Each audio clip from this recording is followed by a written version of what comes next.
Hello বন্ধুরা, তোমরা সবাই কেমন আছো? আশা করি ভালো আছো। আর বলো না, আজকে সকাল থেকে বাসায় গ্যাস নাই। শুধু আমারই না, মিরপুরে প্রায় প্রতিটা বাসারই একই অবস্থা। একদম মোমের বাতির মতন টিম টিম টিম টিম করে গ্যাস জ্বলছে। কি করার, তাই রান্নাবান্নার ঝামেলায় না গিয়ে ফ্যামিলি সুদ্ধা বেরিয়ে পড়েছি দুপুরে লাঞ্চের জন্য। আর মিরপুর 12-র খুব কাছাকাছি একটা রুফটপ রেস্টুরেন্টে গিয়েছিলাম আমরা, সাফুরা রুফটপে।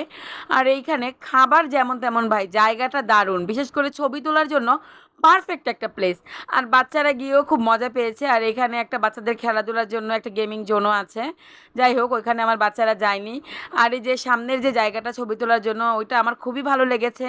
অনেকগুলো পোজ দিয়ে ছবিও তুলেছি আমরা। এই দেখো, আমাদের খাবার চলে এসেছে। খাবারের জন্য আমাদেরকে বলেছিল 15 মিনিট ওয়েট করতে, কিন্তু ভাই আধা ঘন্টা লাগাই দিচ্ছে। যাই হোক, আর এখানে আমরা কি কি খাবার নিয়েছি তোমাদেরকে হালকা করে একটু দেখিয়ে দিয়েছি। আর এই খাবারটা মোটামুটি ভালোই ছিল, খারাপ না। খাওয়া শেষে আমরা খেয়ে নিলাম আইসক্রিম। আইসক্রিমটা আমাদের কাছে খুবই খুবই ভালো লেগেছে।